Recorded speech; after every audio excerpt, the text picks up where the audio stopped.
Ya, saya melihat Anies Baswedan itu cerdas, semua orang bisa lihat banyak ya, bahwa nggak ada yang meragukan bahwa Anies cerdas.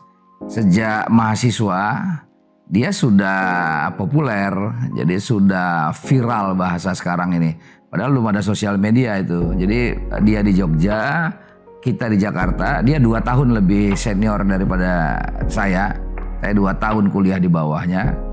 Kita masuk kuliah, namanya sudah populer di kalangan para mahasiswa, para aktivis mahasiswa yang cerdas, kemudian bergaulnya supel, komunikasinya baik. Dari dulu komunikasinya itu ditata dengan baik. Nah, orang yang berkomunikasi baik itu cermin dari kecerdasan tuh. Nah, itu yang kita lihat dari Anies Baswedan di masa lalu. Kemudian dia kan ke luar negeri, kuliah, melanjutkan S2, S3 di luar negeri, dan kemudian kembali mengumpulkan semua potensi yang dia miliki, membuat gerakan Indonesia Mengajar, kemudian menjadi rektor Paramadina ya. Jadi track recordnya itu jelas sekali itu, dan dia adalah orang yang dekat antara kata dengan perbuatannya itu. Nah, jadi saya melihat Anies adalah orang, sosok yang bisa dipercaya. Apa yang dia katakan itu dia kerjakan. Contoh yang paling banyak, yang paling gampang begini, ketika Anies mengatakan concern terhadap pendidikan. Dia membuat, walaupun dia bukan pejabat negara ataupun dia bukan pejabat pemerintahan, dia bukan pejabat politik, tapi dia buat itu etalasenya, contohnya. Kan banyak sekali para politisi, para pejabat yang ngomong concern terhadap pendidikan, tapi dia tidak punya etalase. Apa yang dia kerjakan, lembaga apa yang dia organize untuk menunjukkan concernnya terhadap dunia pendidikan. Nah, Indonesia Mengajar itu adalah contoh membuktikan bahwa Anies Baswedan concern terhadap dunia pendidikan. Jadi concern itu jangan hanya dilihat ketika dia punya jabatan. Sebagai rektor misalnya, sebagai Mendikbud misalnya, kita nggak bisa hanya lihat itu. Tapi lihat kalau dia tidak punya jabatan. Atau sebelum dia punya jabatan, langkah program apa yang dia kerjakan yang menunjukkan dia concern terhadap pendidikan itu. Nah, Anies Baswedan membuktikannya itu. Makanya saya selalu mengatakan, bilang sama kawan-kawan, saudara-saudara, siapapun yang saya jumpa, melihat sosok pemimpin itu adalah lihat rekam jejaknya itu, seperti kata Pak Anies itu. Jadi kalau dia katakan dia concern pada dunia pendidikan, lihat apa yang dia kerjakan di dalam kehidupan sosial masyarakat yang bisa kita lihat, itu memang menunjukkan concern terhadap dunia pendidikan. Nah, yang kedua misalnya ketika bicara soal keadilan, itu kita bisa raba apakah narasi keadilan yang dihadirkan oleh Anies Baswedan itu tercermin dalam dirinya, baik dalam kehidupan pergaulan sehari-hari maupun ketika dia mendudukin posisi jabatan-jabatan, baik itu di pemerintahan maupun lembaga-lembaga non pemerintahan. Itu akan kelihatan itu. Jadi itu mudah sekali, karena kalau bicara ya, kalau ngomong itu semua orang bisa. Nah, Anies menurut saya bukan pintar ngomong tuh. Anies itu pintar bicara. Ya, kalau ngomong semua kita bisa kan. Jadi Anies itu pintar bicara, dia tutur katanya terpilih, diksi katanya terpilih bagus, dan itu bisa mempengaruhi orang. Dan itu yang menurut saya adalah sosok yang saya lihat tentang Anies.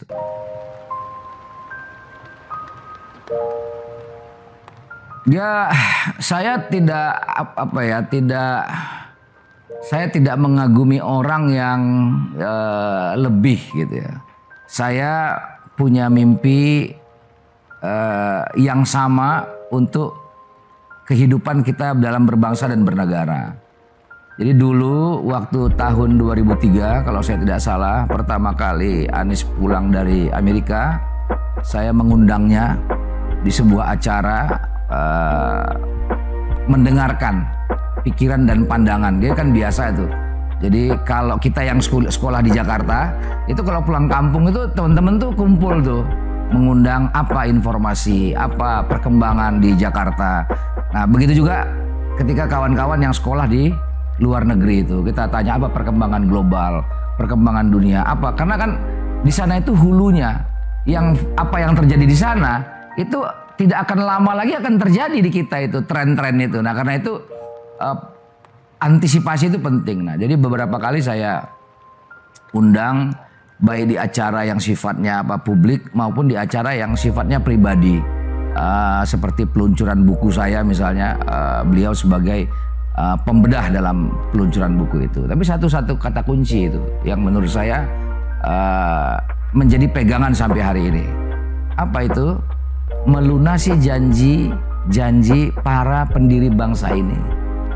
Jadi kita hidup bernegara ini harus diluruskan ke situ, diarahkan ke situ, bahwa Indonesia ini lahir dengan sebuah janji oleh para pendiri bangsa untuk mencerdaskan kehidupan bangsa, kesejahteraan umum tercipta, dan keadilan sosial.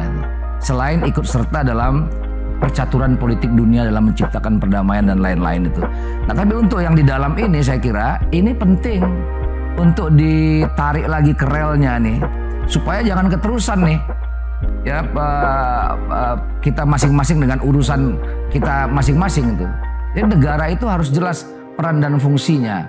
Nah menurut saya apa yang disampaikannya itu perlu direalisasikan, nah perlu diperjuangkan. Nah dan saya melihat Anies konsisten terhadap itu, sehingga sampailah dia pada tempat yang sekarang ini. Ya, sampai dia pada tempat yang sekarang ini, yang saya doakan mudah-mudahan rakyat memberikan kepercayaan kepada dia dan dia bisa memimpin negeri ini ke depan, dan dia bisa membuktikan apa yang dia ucapkan itu untuk menghadirkan keadilan bagi seluruh rakyat Indonesia.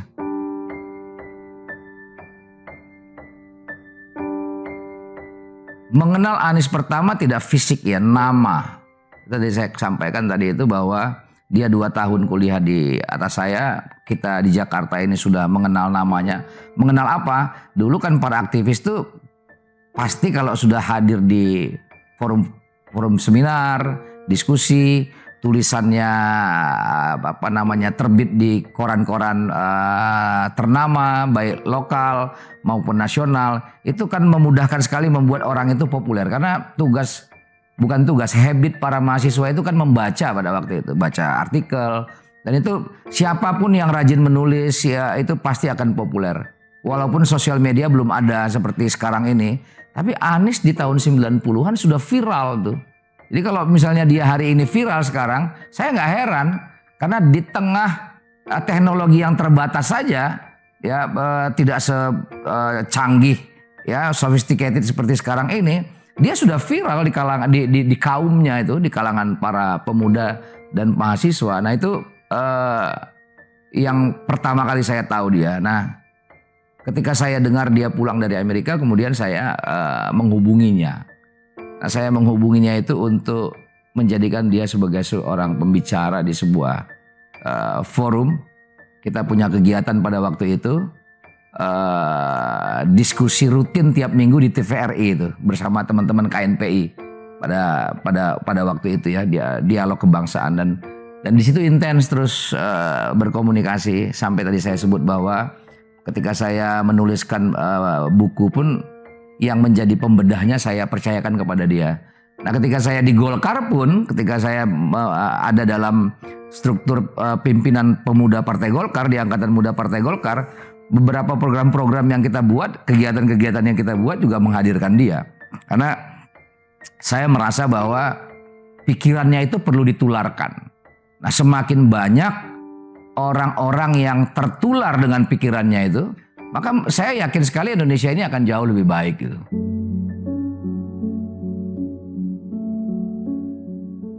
Ya kan itu tuduhan ya. Kalau Anies korupsi Formula E, saya kira banyak orang tidak percaya. Apalagi orang yang mengenal Anies tuh. Ya, dan saya yakin sekali musuh Anies sendiri pun sebenarnya nggak percaya Anies itu melakukan tindak pidana korupsi Formula E. Saya yakin sekali itu bahwa itu adalah stigma yang ditanamkan, yang disematkan misalnya. Terus kemudian dituduh intoleran misalnya. Ini kan tuduhan. Tuduhan itu lagi-lagi ya dia tidak berbanding lurus dengan kenyataan. Nah kalau kita lihat misalnya Anies dibilang intoleran, politik ayat dan mayat misalnya. Kalau kita suruh yang ngomong itu buktikan, waktu pilkada DKI ada nggak satu ayat yang Anies kutip? Coba buktikan gitu. Ada nggak dalam pilkada DKI itu Anies kampanye atau Anies bicara selama prosesi pilkada DKI itu Anies mengucapkan satu ayat? Tidak ada. Jadi terus kemudian ayat apa yang politik ayat dan apa? Yang mengucapkan ayat itu justru Ahok. Yang kampanye-kampanye di rumah ibadah sesuai dengan keyakinan agamanya Ahok, itu justru Ahok itu yang mempolitisasi tempat ibadah. Tapi itu kan ditempelkan ke Anies tuh. Nah, ini soal persepsi. Nah, tinggal sekarang publik itu mau menelan persepsi atau mau menelan fakta. Kan tinggal begitu saja itu. Nah, walaupun waktu berjalan, kalau kita bisa misalnya lihat, lihat, saya lupa namanya Christian Oni gitu ya, anak NTT yang tadinya sangat ofensif terhadap Anies, kemudian menyerang Anies, kemudian mendapatkan informasi yang berbeda dari informasi sebelumnya yang dia dapat itu. Dan kemudian berubah sekarang itu menjadi menjadi pendukung Anies tuh. Nah karena itu sebenarnya saya berharap buat semua teman-teman tuh untuk membenturkan tuduhan itu dengan fakta. Nah dan kemudian apalagi generasi milenial sekarang tuh. Makanya saya senang kalau lihat data ada tren pencarian Google Anies itu tertinggi itu. Jadi artinya orang semakin mencari tahu. Ya, kalau dikatakan sebagai bapak politik identitas, pembuktiannya apa? Kalau dibilang korup tuh pembuktiannya apa itu? Nah, itu akan sangat, karena jejak digital tuh nggak bisa bohong tuh untuk membuktikan itu. Nah, karena itu nggak usah gusar dengan tuduhan. Ya, kita bisa nuduh orang sesuka hati kita. Nah, cuman memang secara politis menuduh Anies itu paling mudah. Kenapa? Karena nggak ditangkap polisi. Jadi tidak berbahaya. Menuduh Anies itu kan tidak berbahaya. Coba Anda tuduh misalnya yang berkuasa hari ini, itu ada yang laporkan polisi, ditangkap. Sehingga apa yang terjadi di tengah masyarakat, kalau mau menuduh ini besar resiko, karena besar resiko, maka orang mengerem. Nah kalau menuduh Anies, itu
Ya gini, resiko itu selalu ada ya. Maksudnya itu tidak ada perjuangan yang tidak dengan resiko.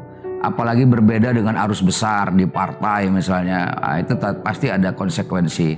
Tapi saya punya keyakinan begini, kalau niat kita baik, yang kita dukung baik gitu, dengan target harapan yang baik, itu saya yakin sekali itu bahwa langkah itu akan direspon oleh alam semesta. Itu saya yakin sekali. Nah karena itu saya nggak pernah berpikir kalah. Nah, sama sekali saya tidak pernah berpikir kalah, itu yang pertama. Yang kedua, saya punya moral obligasi untuk konsep keadilan sosial itu. Saya kasih ilustrasi begini ya. Kalau seandainya saya tidak datang ke Jakarta, nih ya, kuliah di Jakarta, kalau saya nggak datang dari kampung kemudian kuliah di Jakarta, sekolah di Medan, maka hari ini saya pasti sama dengan teman-teman SMA saya dulu tuh, yang tidak punya kesempatan untuk datang ke Jakarta. Ngerti nggak? Kenapa? Karena fasilitas pendidikan di sini itu jauh lebih baik daripada fasilitas di pendidikan di kampung-kampung itu. Dalam semua fasilitas dan kesempatan, akses itu besar sekali di Jakarta ini. Nah, Anda bisa bayangkan itu. Nah, apakah ini kita mau teruskan begitu saja, atau kita mau distribusikan akses ini menjadi merata, sehingga setidak-tidaknya pelayanan kesehatan di kabupaten dengan di kota Jakarta itu disparitasnya tidak lebar sekali. Pendidikan di kabupaten dengan pendidikan di Jakarta itu disparitasnya tinggi sekali.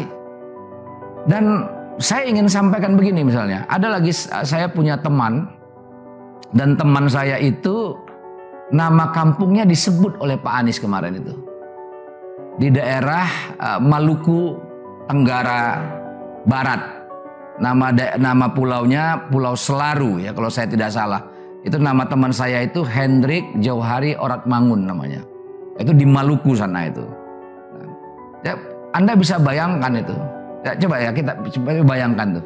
Hendrik mungkin datang ke Jakarta, itu yang membuat dalam banyak hal dia lebih unggul daripada saudara-saudara di kampungnya itu. Ngerti nggak maksudnya itu? Ya, yang di kampungnya sendiri listrik belum ada. Anda bisa bayangkan. Ada warga Indonesia tinggal di tanah air Indonesia, di tengah warga-warga yang lain menikmati listrik teknologi yang canggih-canggih, mereka belum menikmatinya, tapi mereka punya nasionalisme yang tinggi, menyanyikan lagu Indonesia Raya. Sebenarnya bagus itu, bagus. Tapi adil nggak itu? Tidak adil kita ini. Nah itu menurut saya perlu orang yang berjuang ke arah sana. Dan karena itu kita mencari sosok yang kita anggap bisa menjadi lokomotif atas perjuangan itu. Nah karena itu saya resiko-resiko yang orang katakan misalnya nanti saya tidak dimasukkan dalam daftar caleg dan sudah gitu ya, tidak dimasukkan dalam daftar caleg, itu nggak ada masalah buat saya, nggak ke situ juga pikiran saya gitu. Karena saya terikat dengan prinsip dasar. Komitmen kita terhadap negara, komitmen kita terhadap bangsa itu jauh lebih tinggi daripada komitmen kita dari kepentingan-kepentingan subjektif kepartaian. Nah itu perlu disampaikan kepada semuanya itu. Makanya ada prinsip my loyalty to my party end when my loyalty to my country begin. Itu prinsip yang menurut saya perlu dipegang gitu.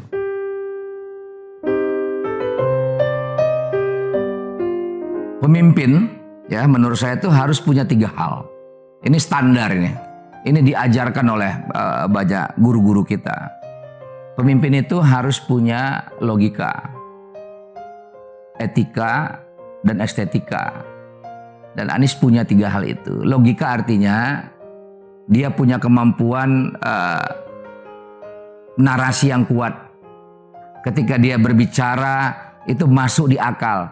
tentu prasyarat dari logika ini adalah basic dari kayanya literasi dalam kepalanya itu. Karena itu, atau bahasa yang paling gampang itu dikatakan tuh, kita perlu pemimpin yang cerdas, pemimpin yang banyak tahu, yang dia bisa menjadi kompas buat kita itu.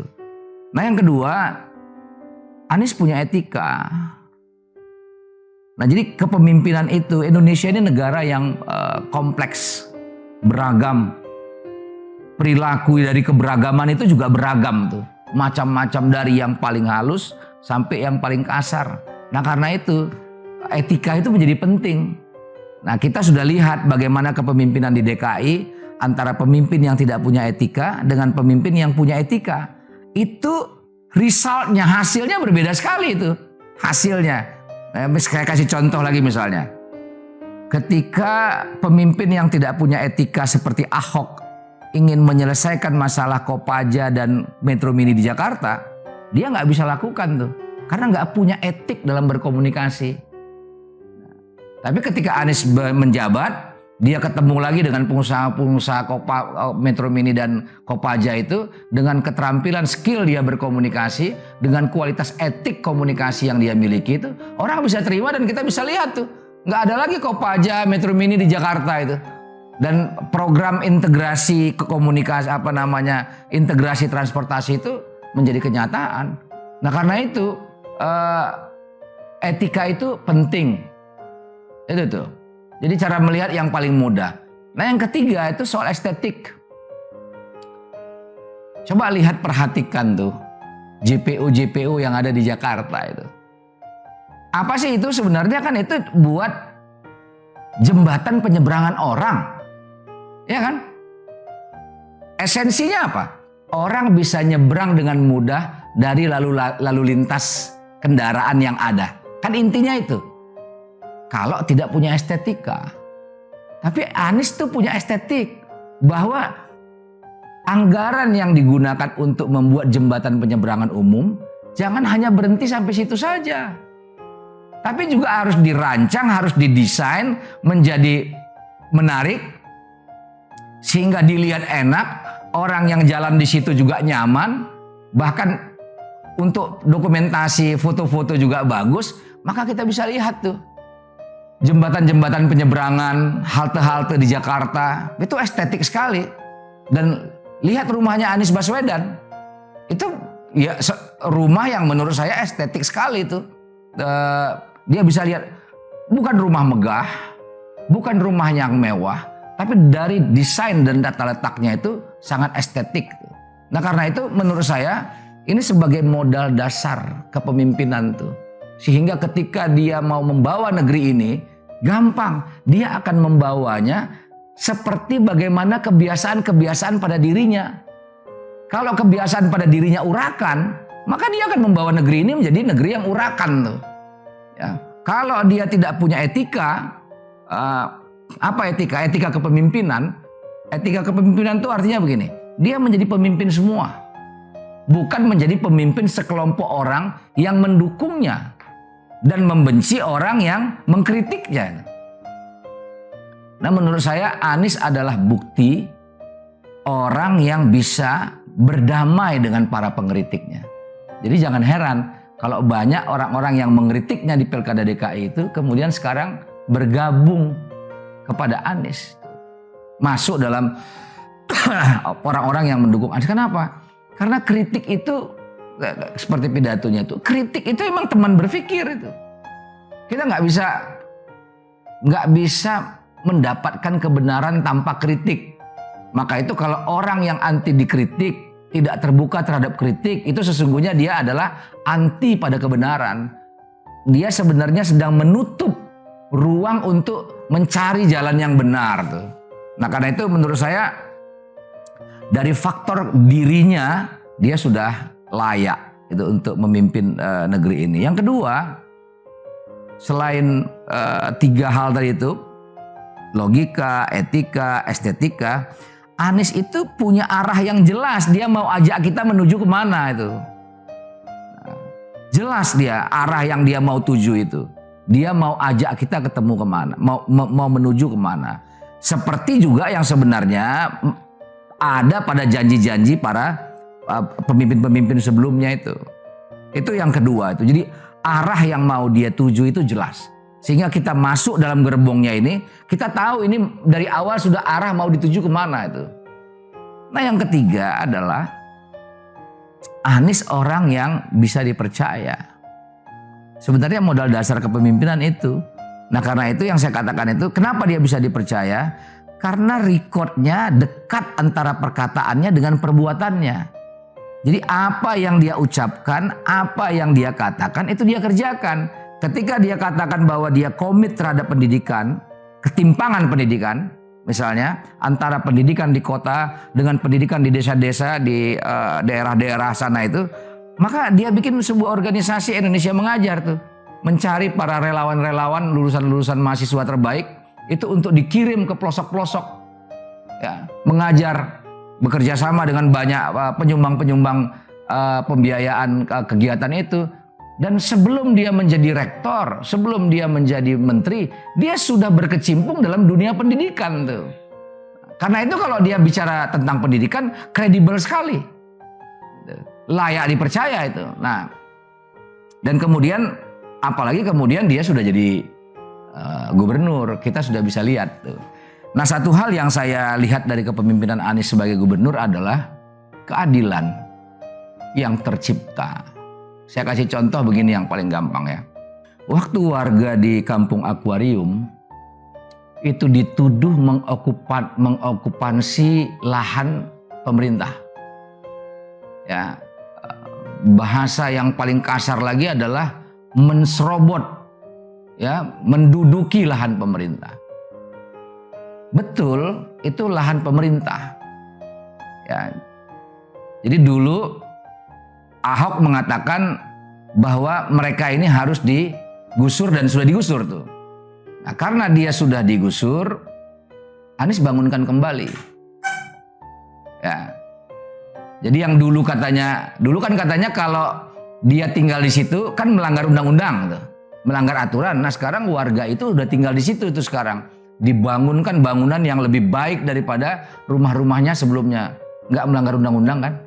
Jadi sebenarnya kalau kita mau lihat, Ahok telah melakukan kebohongan tuh pemimpin sebelumnya itu.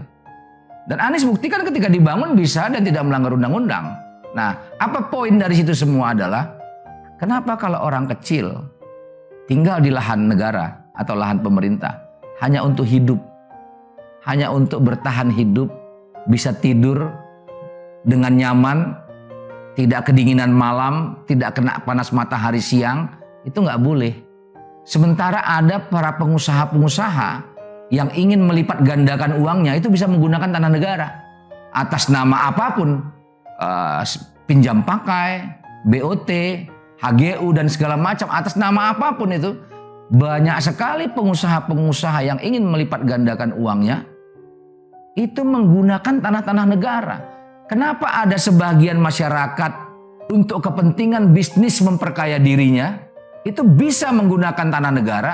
Kenapa rakyat hanya untuk tinggal hidup saja tinggal, tidak bisa menggunakan lahan negara itu? Nah, ini sebenarnya adalah catatan yang paling penting yang dia sudah buktikan itu di Jakarta itu. Bukit Duri misalnya, Kampung Kunir juga misalnya, bagaimana kita lihat tuh Bukit Duri itu janji Pak Jokowi dulu tuh, mereka untuk tidak digusur itu, ya. Kemudian ketika Ahok memimpin menggantikan tuh digusur. Dan Anies jawab persoalan itu. Nah, karena itu sebenarnya kita bukan anti pada yang besar-besar. Ya, tidak boleh. Yang besar, yang kecil tuh harus diperlakukan tuh setara. Ya. Kalau ada pengusaha boleh menggunakan tanah negara untuk kepentingan bisnis, maka rakyat juga boleh menggunakan tanah negara untuk keperluan hunian. Dan itu Anies sudah buktikan di Jakarta itu. Nah, karena itu menurut saya apa yang dilakukan Anies di Jakarta itu sebagai sebuah prinsip itu bisa dinasionalkan. Sebagai sebuah prinsip itu bisa dinasionalkan. Nah, selanjutnya Anies itu bekerja sistematis. Nggak nunggu viral dulu baru diurus. Nah banyak sekali kita bekerja itu menunggu viral dulu baru diurus tuh. Nah Anies ini bekerja sistematis. Makanya orang yang bekerja sistematis itu memang terasa nampaknya lambat tapi hasilnya pasti itu. Daripada bekerja yang gerabak-gerubuk, yang apa namanya seolah-olah sibuk gitu. Yang penting kerjakan, yang hasilnya pasti tidak baik. Contoh, Taman Tebet itu mendapatkan penghargaan internasional. Jadi kalau kita mau bandingkan dua, misalnya ketika Pak Ahok dengan Pak Anies, Pak Ahok itu bikin Taman Kalijodo, ya. Di sini ada taman yang namanya Taman Tebet. Yang mendapatkan penghargaan internasional yang mana? Taman Tebet. Kenapa? Karena itu dirancang, didesain menurut standar global. Jadi menurut kebutuhan warga. Jadi dihitung. Nah karena dihitung tuh complicated pasti. Namanya juga, tapi hasilnya bagus. Nah itu yang menurut saya bahwa Anies kerja terencana dan wajar ya. Anies kan S1-nya ekonomi, S2-nya juga ekonomi kan, S3-nya politik ekonomi gitu. Jadi dia terbiasa dengan sistematika, dia terbiasa dengan angka-angka itu. Karena itu banyak orang yang nggak tahu, orang kira Anies itu sarjana ilmu politik gitu. Banyak orang yang nggak paham sebenarnya bahwa Anies itu sesungguhnya adalah doktor di bidang ekonomi. Nah karena itu dia paham. Nah itu dan menurut saya orang-orang seperti ini layak kita dukung. Harus banyak yang memperkenalkan Anies di kampung-kampung tuh, di desa-desa itu. Karena kelebihannya ada, kekurangan Anies juga ada. Apa? Kurang banyak orang yang mengabarkan berita tentang Anies Baswedan. Karena apa? Karena Anies punya kelemahan tidak mau mengglorifikasikan apa yang dia kerjakan. Contoh, ketika ribuan titik WiFi gratis di Jakarta yang bisa menggunakan aplikasi Jaki misalnya, harusnya itu bisa diglorifikasi sama Anies. Dia datang ke satu titik, kumpulkan orang, ya kalau dihitung biaya nggak banyak itu biayanya. Kemudian orang itu akan teriak, Pak Anies, terima kasih Pak Anies, kami sudah bisa menggunakan WiFi gratis sekarang di Jakarta. Datang lagi ke tempat lain, dan sehari-hari begitu. Sehingga terglorifikasi itu, bahwa di Jakarta orang bisa menikmati WiFi gratis. Itu bedanya Anies dengan pemimpin sebelumnya itu. Yang kerjanya sedikit, glorifikasinya besar. Anies kerjanya banyak, glorifikasinya terbatas. Nah itu yang menurut saya dalam kampanye nggak bisa begitu. Nah dalam kampanye harus kita sampaikan apa yang kita kerjakan satu sisi itu. Apa yang kita kerjakan itu pekerjaan pada satu sisi tertentu. Tapi mengabarkan apa yang kita kerjakan kepada publik, kepada orang, itu hal lain lagi itu. Nah karena itu ini harus digerakkan nih. Walaupun saya yakin warga Jakarta tahu. Tapi dalam konteks Pilpres seluruh Indonesia siapa yang tahu? Nah untuk menunjukkan warga Jakarta tahu, kita lihat aja preferensi masyarakat di sekitar Jakarta itu. Jakarta, Banten, Jawa Barat, Botabek khususnya. Itu saya yakin sekali pasti Anies unggul di situ. Karena apa? Karena masyarakat sehari-hari melihat bagaimana perubahan Jakarta yang luar biasa. Tapi ingat, Pilpres ini adalah dari Aceh sampai ke Papua. Nah karena itu penyampai kabar Anies ini harus banyak. Relawan-relawan Anies ini harus menjadi penyampai kabar bahwa ada tokoh putra terbaik bangsa yang sebenarnya dia layak untuk memimpin negeri ini. Nah itu yang harapan saya buat para relawan-relawan Anies tuh. Dia tidak, kalau satu kata apa bahasa satu katanya? Dua kata lebih cocok. Anies itu problem solver.